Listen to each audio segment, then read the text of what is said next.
ಸಭಾಧ್ಯಕ್ಷ, ಹಾಸನ ಜಿಲ್ಲೆಯಲ್ಲಿ ತಮ್ಮೆಲ್ಲರೂ ಕೂಡ ಗೊತ್ತಿರೋ ರೀತಿಯಲ್ಲಿ ವಾಣಿಜ್ಯ ಬೆಳೆ ಅಂತ ಹೇಳಿದ್ರೆ ಆಲೂಗೆಡ್ಡೆ ಬಹುಮುಖ್ಯ ವಾಣಿಜ್ಯ ಬೆಳೆ ಆಗಿತ್ತು ಸಭಾಧ್ಯಕ್ಷೆ. ಕಾರಣಾಂತರದಿಂದ ಇವತ್ತು ಹಾಸನ ಜಿಲ್ಲೆಯಲ್ಲಿ ಆಲೂಗೆಡ್ಡೆ ಬೆಳೆನೇ ಒಂದ್ ರೀತಿಯಲ್ಲಿ ಕಣ್ಣಿಗೆ ಕಾಣದ ರೀತಿಯಲ್ಲಿ ಆಗಿದೆ. ಅದಕ್ಕೆ ಬೇರೆ ಬೇರೆ ರೀತಿಯಲ್ಲಿ ಕಾರಣ ಇರಬಹುದು. ಯಾಕೆಂದ್ರೆ ಅದು ಗೊಬ್ಬರವನ್ನ ಭೂಮಿಗೆ ಹಾಕಿ ಇವತ್ತು ಭೂಮಿಯ ಫಲವತ್ತತೆ ಕಡಿಮೆ ಆಗಿ ಅಲ್ಲಿ ಇವತ್ತು ಆಲೂಗೆಡ್ಡೆ ಯಾವಾಗಲೇ ಬೆಳೆದ್ರು ಕೂಡ ಆಲೂಗೆಡ್ಡೆಯಲ್ಲಿ ಬೇರೆ ಬೇರೆ ರೀತಿಯ ಕಾಯಿಲೆಗಳು ಬರಲಿಕ್ಕೆ ಶುರು ಆಗಿದ್ದಾವೆ. ಈ ನಿಟ್ಟಿನಲ್ಲಿ ಹಾಸನ ಜಿಲ್ಲೆಯಿಂದನೇ ಒಂದ್ ರೀತಿಯ ಬಹುಮುಖ್ಯ ವಾಣಿಜ್ಯ ಬೆಳೆ ಹಾಸನ ಜಿಲ್ಲೆಯಲ್ಲಿ ಆಲೂಗೆಡ್ಡೆ ಅಂತ ಹೇಳಿದ್ರೆ ತುಂಬಾ ಫೇಮಸ್. ಹಾಸನದ ಆಲೂಗೆಡ್ಡೆ ಅಂದ್ರೆ ತುಂಬಾ ಫೇಮಸ್. ಆ ರೀತಿ ಇದ್ದಂತ ಪರಿಸ್ಥಿತಿ ಇವತ್ತು ಹಾಸನ ಜಿಲ್ಲೆಯಲ್ಲಿ ಎಲ್ಲೂ ಕೂಡ ಆಲೂಗೆಡ್ಡೆನೆ ಬೆಳೆದೇ ಇರ್ತಕ್ಕಂಥ ಪರಿಸ್ಥಿತಿ ನಿರ್ಮಾಣ ಆಗಿದೆ. ಇವತ್ತು ಹಾಸನ ಜಿಲ್ಲೆಯಲ್ಲಿ ಬಹುಮುಖ್ಯವಾಗಿ ವಾಣಿಜ್ಯ ಬೆಳೆ ಅಂತ ಹೇಳಿದ್ರೆ ಇವತ್ತು ಜೋಳ. ಈ ಜೋಳ ಸುಮಾರು 1,10,000 ಎಕರೆಯಲ್ಲಿ ಏನ್ ಕೃಷಿ ಮಾಡಿದ್ದಾರೆ ಅದರಲ್ಲಿ 85,000 ಎಕರೆಯಲ್ಲಿ ಇವತ್ತು ಜೋಳವನ್ನ ಹಾಸನ ಜಿಲ್ಲೆಯಲ್ಲಿ ಬೆಳೆದಿದ್ದಾರೆ ಸಭಾಧ್ಯಕ್ಷೆ. ಆ 85,000 ಎಕರೆಯಲ್ಲಿ ಜೋಳವನ್ನ ಬೆಳೆದಿರ್ತಕ್ಕಂಥ ಕೃಷಿಕರಿಗೆ, ರೈತರಿಗೆ ಹೈಟೆಕ್ ಅಂತಕ್ಕಂಥ ಒಂದು ಕಳಪೆ ಬಿತ್ತನೆ ಬೀಜವನ್ನು ಕೊಟ್ಟು ಇವತ್ತು ಇಡೀ ಹಾಸನ ಜಿಲ್ಲೆಯಲ್ಲಿ ರೈತರು ಕಣ್ಣೀರಲ್ಲಿ ಕೈ ತೊಳಿತಕ್ಕಂಥ ವ್ಯವಸ್ಥೆ ನಿರ್ಮಾಣ ಆಗಿದೆ. ಇದಕ್ಕೆ ಕಾರಣಕರ್ತರು ಯಾರು? ಇವತ್ತು ಕೃಷಿ ಇಲಾಖೆಯಿಂದ ಅಪ್ರೂವ್ ಆಗಿರ್ತಕ್ಕಂಥ ಬಿತ್ತನೆ ಬೀಜವನ್ನ ಅಂಗಡಿಗಳಿಗೆ ಸಪ್ಲೈ ಕೊಟ್ಟಿದ್ದಾರೆ. ಅದೇ ಬೀಜವನ್ನ ಮಾರಾಟ ಮಾಡಿದ್ದಾರೆ. ಅವ್ರು ಯಾವ ರೀತಿ ಗೈಡ್ಲೈನ್ಸ್ ಹೇಳಿದ್ದಾರೆ ನೋಡಿ. ನಿಮ್ಗೆ ಕೃಷಿ ಇಲಾಖೆಯಿಂದ ಒಂದು ಕೊಡ್ತಾರೆ ಸಭಾಧ್ಯಕ್ಷರೇ. ನೋಡಿ, ಕೃಷಿ ಇಲಾಖೆ ಜಿಲ್ಲಾ ಪಂಚಾಯತ್ ಹಾಸನ ಕರ್ನಾಟಕ ಸರ್ಕಾರ ಅಂತ ಹೇಳಿ ಒಂದು ಪಾಂಪ್ಲೆಟ್ ನ ಮಾಡ್ತಾರೆ. ಪಾಂಪ್ಲೆಟ್ ನ ಮಾಡಿ ಈ ಬೀಜವನ್ನ ಎಲ್ಲ ಕಡೆ ಅಂಗಡಿಗಳಿಗೆ ಮಾರಾಟ ಮಾಡಿದ್ಮೇಲೆ ಸಭಾಧ್ಯಕ್ಷೆ ಈ ರೀತಿ ಕಾಯಿಲೆಗಳು ಬರ್ಬೋದು ಅಂತಕ್ಕಂಥದ್ದು ಸಮೇತ ಇವರೇ ನೋಡಿ ಪಾಂಪ್ಲೆಟ್ಸ್ ನಲ್ಲಿ ಪ್ರಿಂಟ್ ಮಾಡಿದ್ದಾರೆ. ಈ ರೀತಿ ಕಾಯಿಲೆಗಳು ಬರ್ಬೋದು, ಅದಕ್ಕೆ ಇದೇ ರೀತಿ ಔಷಧಿಯನ್ನು ಸಿಂಪಡಣೆ ಮಾಡಬೇಕು ಅಂತೇಳಿ ಇವರೇ ಮೊದಲೇ ಪಾಂಪ್ಲೆಟ್ಸ್ ಹೊಡಿಸ್ತಾರೆ. ಅಂದ್ರೆ ಇವ್ರು ಕಳಪೆ ಬೀಜವನ್ನ ಕೊಟ್ಟು ಇದೇ ರೀತಿ ಔಷಧಿಯನ್ನು ಸಿಂಪಡಣೆ ಮಾಡಬೇಕು ಅಂತಾನು ಕೂಡ ಆಲ್ರೆಡಿ ಇವರು ಪಾಂಪ್ಲೆಟ್ ನ ಮಾಡಿ ಎಲ್ಲ ಕಡೆ ರೈತರಿಗೆ ಹಂಚಿದ್ದಾರೆ. ಅಂದ್ರೆ ಇದ್ರ ಉದ್ದೇಶ ಏನು ಅಂತ ಹೇಳಿದ್ರೆ ಕಳಪೆ ಯಾರು ಮಾಡಿದಾರೆ ಅಲ್ಲ, ಹೈಟೆಕ್ ಅಂತಕ್ಕಂಥ ಕೃಷಿ ಇಲಾಖೆಯಲ್ಲಿ ಪಾಂಪ್ಲೆಟ್ಸ್ ಇದೆ ನೋಡಿ. ಇಲ್ಲಿ ಬೀಜದ ಕಂಪನಿ ಕೃಷಿ ಜಿಲ್ಲಾ ಪಂಚಾಯತ್ ಹಾಸನ ಕೃಷಿ ಇಲಾಖೆ ಅಂತ ಹೇಳ್ಬಿಟ್ಟು ಹಾಸನ ಅಂತ ಹೇಳಿ ಪಾಂಪ್ಲೆಟ್ ಪ್ರಿಂಟ್ ಮಾಡಿದ್ದಾರೆ. ಪ್ರಿಂಟ್ ಮಾಡಿ ಬೀಜವನ್ನ ಮಾರಾಟ ಮಾಡಿದ ಮೇಲೆ ಈ ರೀತಿ ರೋಗಗಳು ಬರ್ಬೋದು, ಈ ರೀತಿ ಔಷಧಿನ ಸಿಂಪಡಣೆ ಮಾಡ್ಬೇಕು ಅಂತಾನು ಕೂಡ ಇದೇ ಪಾಂಪ್ಲೆಟ್ ಅಲ್ಲಿ ಪ್ರಿಂಟ್ ಮಾಡಿದ್ದಾರೆ. ನಾನು ನಿಮಗೆ ಕೊಡ್ತೀನಿ ಸಭಾಧ್ಯಕ್ಷೆ, ಪ್ರಿಂಟ್ ಮಾಡಿದ್ದಾರೆ. ಅಂದ್ರೆ ಇವ್ರ ಉದ್ದೇಶ ಏನು ಅಂತ ಹೇಳಿದ್ರೆ, ಶಾಸಕರೇ ದಯಮಾಡಿ ಯಾವ ಪ್ರಾಬ್ಲಮ್ ಆದ್ರೆ, ಯಾವ ಡಿಸೀಸ್ ಬಂದ್ರೆ ಯಾವ ಔಷಧಿ ಮಾಡ್ಬೇಕು, ಔಷಧಿ ಸಿಂಪಡಿಸ್ಬೇಕು ಅನ್ನೋದು ಅದು ಅಪರಾಧ ಅಂತ ಹೇಳ್ತಾ ಇದ್ದಾರೆ. ಒಂದ್ ನಿಮಿಷ ಕೇಳಿ ದಯವಿಟ್ಟು. 20% ಅಷ್ಟೇ ಸರ್ಕಾರ ಬೀಜವನ್ನ ಸಪ್ಲೈ ಮಾಡೋದು. ಇನ್ನು 80% ಖಾಸಗಿ ವಲಯದಿಂದ ತಗೋತಾರೆ. ಅವರೇ ಉತ್ಪನ್ನ ಮಾಡತಕ್ಕಂತ ಬೀಜವನ್ನ ತಗೋತಾರೆ. ನಮ್ಮ ಇವ್ರು ಹೇಳಿದ್ರು ಜ್ಞಾನೇಂದ್ರ ಅವರು, ಅರ್ಲಿ ಪೂರ್ಣ ಪ್ರಮಾಣದಲ್ಲಿ ರೈತರೇ ಬೆಳೆದು ಸಂಸ್ಕರಣೆ ಮಾಡಿ ಬೀಜ ಉಪಯೋಗಿಸ್ತಿದ್ರು. ಮಾತಾಡಿದ್ರು ಅನ್ನೋ ತರ ಹೇಳಿದ್ರೆ ಏನ್ ಪ್ರಯೋಜನ? ನಿಮ್ಗೆ ಮಾಹಿತಿ ಕೊಡ್ತಾ ಇದೆಯೋ ಯಾವ ತರ ಮಾತಾಡ್ತಾ ಇದ್ದೀರೋ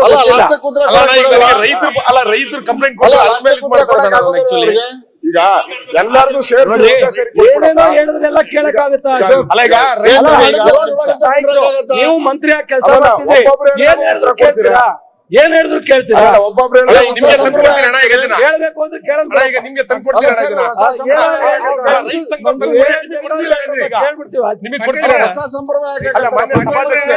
ಈಗ ನಾನು ಮುಗಿಸ್ಲಿ, ಅವ್ರು ಹೇಳಿ ಮುಗಿಸ್ಲಿ. ಸಿ ಪಾಟೀಲ್ರೆ, ನೀವು ಮಂತ್ರಿ ಆಗಿ ಕೆಲಸ ಮಾಡಿದ್ದೀರಾ. ವಿರೋಧ ಪಕ್ಷದ ಪ್ರಶ್ನೆ ಕೇಳಿದಾಗ ನೀವು ಉತ್ತರನ ಇದೇ ತರ ಮಧ್ಯದಲ್ಲಿ ಕೊಟ್ಟೇ ಇಲ್ವಾ? ಕೊಟ್ಟೇ ಇಲ್ವನ್ರಿ? ಒಂದ್ ನಿಮಿಷ ರೀ, ನೀವು ಚರ್ಚೆ ಮಾಡ್ಬೇಕು.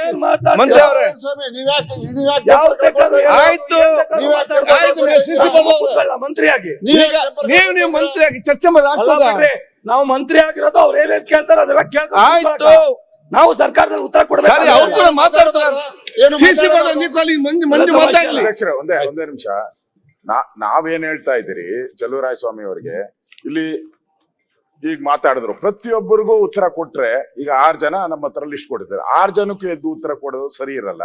6 ಜನನು ಏನೋ ಮಾತಾಡ್ತಾರೆ, ಒಂದೇ ಸರಿ ಕೊಟ್ಬಿಡಿ, ಅದು ಪ್ರೊಸೀಜರ್. ಅದೇ ಪ್ರೊಸೀಜರ್. ಅಂತ ವಿಶೇಷ ಏನಾನ ಇದ್ರೆ ಒಂದ್ಸರಿ ಮಾತಾಡ್ಲಿ. ಈಗ ಜ್ಞಾನೇಂದ್ರ ಮಾತಾಡ್ದಾಗೂ ಮಾತಾಡಿದ್ರು, ಇವ್ರು ಮಾತಾಡ್ದಾಗೂ ಮಾತಾಡಿದ್ರು, ಈಗ ಅವ್ರು ಮಾತಾಡೋಗ ಹಿಂಗೆ ಪ್ರತಿಯೊಂದು ಅಲ್ಲೇ ಉತ್ತರ ಆದ್ಮೇಲೆ ಉತ್ತರ ಕೊಡೋದೇ ಪ್ರಶ್ನೆ ಅವಶ್ಯಕತೆನೇ ಇರಲ್ಲ. ಓಕೆ, ಸಿಮೆಂಟ್ ಮಂಜು. ಸಭಾಧ್ಯಕ್ಷೆ, ಈಗ ನೋಡಿ, ಈಗ ರೈತ ಸಂಘಟನೆ ಆಕ್ಚುಲಿ ಬಂದ್ಬಿಟ್ಟು ಮನವಿನ ಕೊಟ್ಟಿದ್ದಾರೆ, ಅದನ್ನು ಕೂಡ ಕೊಡ್ತೀನಿ ನಾನು. ಆಕ್ಚುಲಿ ರೈತ ಸಂಘಟನೆಗಳು ಅವರ ಲೆಟರ್ ಅಲ್ಲೇ ಕೂಡ ಮನವಿ ಕೊಟ್ಟಿದ್ದಾರೆ, ಅದನ್ನು ಕೂಡ ಅವ್ರಿಗೆ ತಲುಪಿಸ್ತೀನಿ. ಸಭಾಧ್ಯಕ್ಷೆ, ಆಕ್ಚುಲಿ ಈಗ ಸುಮಾರು 15,000 ಎಕರೆಗಿಂತ ಹೆಚ್ಚಾಗಿ ಇವರು ಕಳಪೆ ಬೀಜವನ್ನ ಕೊಟ್ಟು ಮಾರಾಟ ಮಾಡಿಸಿ ಇವತ್ತು 15,000 ಎಕರೆಗಿಂತ ಹೆಚ್ಚಿಗೆ ಕೃಷಿ ಜಮೀನಿನಲ್ಲಿ ಇವತ್ತು ಬಿಳಿ ಸುಳಿ ರೋಗ ಅಂತಕ್ಕಂಥ ರೋಗ ಬಂದಿದೆ. ಈ ರೋಗ ಬಂದು ಏನು ರೈತ ಬೆಳೆದಿರ್ತಕ್ಕಂಥ ಬೆಳೆ ಸಂಪೂರ್ಣ ನಾಶ ಆಗಿದೆ. ಇವತ್ತು ಒಂದು ಗೊಬ್ಬರ ಹಾಕ್ಬೇಕು ಅಂತ ಹೇಳಿದ್ರೆ ತನ್ನಲ್ಲಿರ್ತಕ್ಕಂಥ ಚಿನ್ನವನ್ನ ಅಡೆ ಇಟ್ಟಿ ಗೊಬ್ಬರ ಹಾಕಿ ಮತ್ತೆ ಆ ಬೆಳೆ ಬಂದ ಮೇಲೆ ಅದನ್ನ ಮಾರಾಟ ಮಾಡಿ ಚಿನ್ನವನ್ನ ಬಿಡಿಸ್ಕೊಬಿಡ್ತಕ್ಕಂಥ ಕೆಲಸವನ್ನ ಮಾಡ್ತಾರೆ. ಆದ್ರೆ 15,000 ಎಕರೆಯಲ್ಲಿ ಬೆಳೆದಿರ್ತಕ್ಕಂಥ ಏನ್ ಮೆಕ್ಕೆಜೋಳ ಇದೆ ಸಂಪೂರ್ಣವಾಗಿ ನಾಶ ಆಗಿದೆ. ಇವತ್ತು ಅಧಿಕಾರಿಗಳು ಯಾವ ಔಷಧಿನ ಹೇಳಿದ್ರೆ ಅದೇ ಔಷಧಿನ ಸಿಂಪಡಣೆ ಮಾಡಿದ್ದಾರೆ. ಇವತ್ತು ಸರ್ಕಾರದಿಂದ ಯಾವ ಬೀಜಗಳನ್ನ ಅಂಗಡಿಗಳಿಗೆ ಸಹಾಯ ಮಾಡ್ತಾರೆ ಅದು ಕೂಡ ಸರ್ಕಾರದ ಅಧಿಕೃತ ಮಾನ್ಯತೆ ಪಡೆದಿರೋದ್ರಿಂದನೇ ಸಪ್ಲೈ ಆಗಿದೆ. ಈಗ ಸರ್ಕಾರ ಕೊಟ್ಟಿರ್ತಕ್ಕಂಥ ಬೀಜ ಮತ್ತೆ ಅವ್ರಿಗೆ ಸಲಹೆ ಕೊಟ್ಟಿರ್ತಕ್ಕಂಥ ಔಷಧಿನ ಸಿಂಪಡಣೆ ಮಾಡಿದ ಮೇಲೂ ಕೂಡ ಬೆಳೆ ಈ ರೀತಿ ಆಗಿದೆ ಅಂತ ಇದಕ್ಕೆ ಕಾರಣ ಯಾರು ಅಂತಕ್ಕಂಥ ಹೇಳ್ಬೇಕು ಸರ್ಕಾರ. ಎಲ್ಲದಕ್ಕಿಂತ ಮುಖ್ಯವಾಗಿ ಇಷ್ಟೊಂದು ವ್ಯಾಪಾರ ನಡೀತಾ ಇದ್ರು ಕೂಡ ಅಧಿಕಾರಿಗಳ ಸಂದರ್ಭದಲ್ಲಿ ಏನ್ ಮಾಡ್ತಾ ಇದ್ರು? ಅಧಿಕಾರಿಗಳು ಅಟ್ಲೀಸ್ಟ್ ಅವ್ರ ಗಮನ ತಗೋಬೇಕಾಗಿತ್ತಾನೆ. ಈಗ ಸರ್ಕಾರ ವತಿನೇ ಪಾಂಪ್ಲೆಟ್ ನ ಪ್ರಿಂಟ್ ಮಾಡಿ ಈ ರೀತಿ ಮಾಡಬೇಕು ಅಂತ ಹೇಳ್ಬಿಟ್ಟು ಇಂಥ ಔಷಧಿನೇ ಸಿಂಪಡಣೆ ಮಾಡಬೇಕು ಅಂತೇಳಿ ಅವರೇ ಕೂಡ ಮಾಡೋಗಿದ್ದಾರೆ. ನಾವು ಅಧಿಕಾರಿ ಕೇಳಿದಾಗ ಹೇಳ್ತಾರೆ ಇದು ಪಾಂಪ್ಲೆಟ್ ನಮ್ದೇ ಅಲ್ಲ, ಅವರೇ ಪ್ರಿಂಟ್ ಮಾಡ್ಕೊಂಡಿರೋದು ಅಂತ.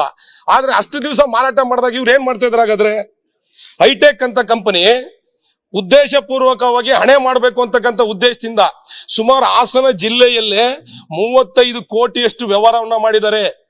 35 ಕೋಟಿಯಷ್ಟು ವ್ಯವಹಾರವನ್ನ ಮಾಡಿದ್ದಾರೆ. ಸುಮಾರು 35 ಕೋಟಿಗಳಷ್ಟು ವ್ಯವಹಾರವನ್ನ ಮಾಡಿದ್ದಾರೆ. ಇವತ್ತು ರೈತರು ಇಷ್ಟು ಸಂಕಷ್ಟಕ್ಕೀಡಾಗಿದ್ರಲ್ಲ, ಅವ್ರಿಗೆ ಪರಿಹಾರ ಏನು? ಮತ್ತೆ ಇನ್ನೊಂದೇನಾಗಿದೆ ಸಭಾಧ್ಯಕ್ಷೆ, ಇವತ್ತು ಜೋಳನ ಕಿತ್ಬಿಟ್ಟು ಬೇರೆ ಬೆಳೆ ಹಾಕೋಣಂದ್ರೆ ಏನ್ ರಿಪೋರ್ಟ್ ಕೊಟ್ಟಿದ್ದಾರೆ ಕೃಷಿ ಇಲಾಖೆ ಅಧಿಕಾರಿಗಳು ಅಂತ ಹೇಳಿದ್ರೆ, ಇವತ್ತು ಏನ್ ಕಾಯಿಲೆ ಬಂದಿದೆಯಲ್ಲ ಆ ಜಮೀನಿನಲ್ಲಿ ಕನಿಷ್ಠ 10 ರಿಂದ 13 ವರ್ಷ ಮತ್ತೆ ಅದೇ ಜೋಳದ ಬೆಳೆನ ಬೆಳೆಯಕ್ಕಾಗಲ್ಲ. ಅಟ್ಲೀಸ್ಟ್ ಆ ಬೆಳೆನ ಕುಯ್ದು ಹಸುಗ್ ಹಾಕನಂದ್ರೆ ಹಸುಗೂ ಸಮೇತ ಹಾಕಂಗಿಲ್ಲ, ಅದನ್ನ ನಾಶ ಮಾಡಬೇಕು. ಈ ವ್ಯವಸ್ಥೆ ನಿರ್ಮಾಣ ಆಗಿದೆ. ಸಾಲ ಸೋಲ ಮಾಡಿ ಕಷ್ಟಪಟ್ಟು ಬೆವರು ಸುರಿಸಿ ಇವತ್ತು ಜಮೀನಿನಲ್ಲಿ ಜೋಳ ಬೆಳೆದಿದಾರಲ್ಲ ಅವ್ರಿಗೆ ಏನ್ ಪರಿಹಾರ ಕೊಡಬೇಕು? ನಾನು ಸರ್ಕಾರಕ್ಕೆ ಒತ್ತಾಯ ಮಾಡ್ತೀನಿ. ಹಾಸನ ಜಿಲ್ಲೆಯಲ್ಲಿ ಇರ್ತಕ್ಕಂಥ ಎಲ್ಲರೂ ಕೂಡ ಬಡ ರೈತರು, 2 ಎಕರೆ 3 ಎಕರೆ ಆಲೂರು ಇರ್ಬೋದು, ಕಟಾಯ ಇರ್ಬೋದು, ಇಡೀ ಹಾಸನ ಜಿಲ್ಲೆ ಎಲ್ಲಾ ತಾಲೂಕುಗಳಲ್ಲೂ ಕೂಡ ಮುಖ್ಯವಾಗಿ ನಮ್ಮ ಅರಸೀಕೆರೆಲ್ಲೂ ಇದೆ, ಬೇಲೂರು ಇದೆ, ಹಾಸನದಲ್ಲಿದೆ. ನಾನು ಹೇಳೋದೇನು ಅಂತ ಸಭಾಧ್ಯಕ್ಷೆ, ಇಷ್ಟೆಲ್ಲ ಕಷ್ಟಪಟ್ಟು ಬೆಳೆದಂತ ಬೆಳೆ ಇವತ್ತು ನೀರಲ್ಲಿ ಹೋಮ ಆಗಿದೆ, ವಿಷ ಕುಡಿಯಂತ ಪರಿಸ್ಥಿತಿ ನಿರ್ಮಾಣ ಆಗಿದೆ.